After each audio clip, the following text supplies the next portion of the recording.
language school conversations on believes that language should be mandated from as early as prep. Rebecca joins us. Rebecca, good morning. Good morning, Ilya. How are you? Yeah, look, very well. Some interesting comments recently from Ken Henry. Interesting indeed. I think Brisbane at the moment is really on the verge of becoming an international city, and as such, we are finding that parents are really interested in trying to get their children to start languages as early as possible. And I think that's because we're really becoming aware now of how beneficial it is for you to have more than one language.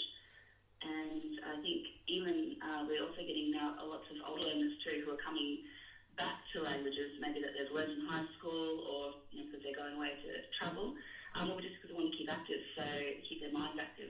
So we're also getting people who perhaps started French or mostly French at school and coming back and wanting to sort of re-engage with that. Rebecca, do you think that the comments that we have a relaxed attitude was pretty much spot on? Or? It's changing. I think perhaps we've had a relaxed attitude towards languages, but I think as we're becoming a more multicultural society and as Brisbane's becoming more, seeing itself as a more international city and we're sort of building relationships out into the broader world, we're becoming aware that having a second language or having more than one language is actually a vital global skill. And it's just part of now Brisbane sort of growing up and starting to find its place in the world. So perhaps we were a little bit reluctant, but I think now that's changing. Would you like to see language being taught from prep? Oh, I would love to see languages taught from prep. I think that would be brilliant. But I also think it would be great for people who have been learning languages to come back and reconnect with the languages that perhaps they've learned at school. Learning a second language is a really great way to keep the mind active and to start off sort of diseases of the mind in older age. So from prep right up until people are 80 years old, I'd love to see people re-engaging with languages. When you think about it, we're so close to Asia. I guess Chinese is becoming very popular. I remember in high school learning Japanese, and I guess German was taught, and French, as you mentioned. But what other languages are getting popular?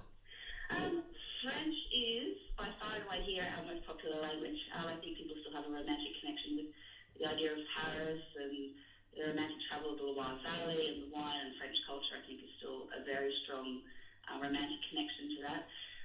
Japanese is still a popular language, and particularly I think as it's taught in a lot of schools and promoted in a lot of schools, it's still for the next generation coming through. I think that will be an interesting language. But China definitely, for the next century, Chinese and Spanish should be high on people's priority lists, particularly because lots of people speak English, and lots of the people who speak English aren't first language English speakers. They've got Chinese already or they've got Spanish already. So I think, from a global context and a global marketplace, if you just speak English, you're going to be a little bit left behind.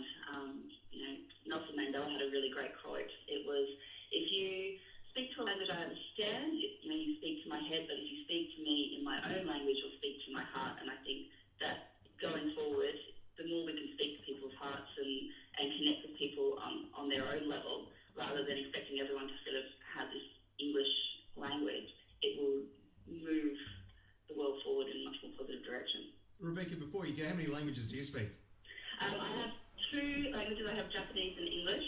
And I also teach baby sign here at Conversations On. So for children from 6 months, we're trying to engage them with signs so they can communicate before they've actually got their words to talk. So that's my three domains. Hey, Rebecca, thank you so much for joining us. Really appreciate it. Thanks so much, Ilya. It's been a pleasure. Hey, you're more than welcome. 26 to 11. Your chance to win is coming up very, very soon. 33 69 9999, the number you need to win for Father's Day. Here's Aha from the 80s and Take On Me, Brisbane's 96.5.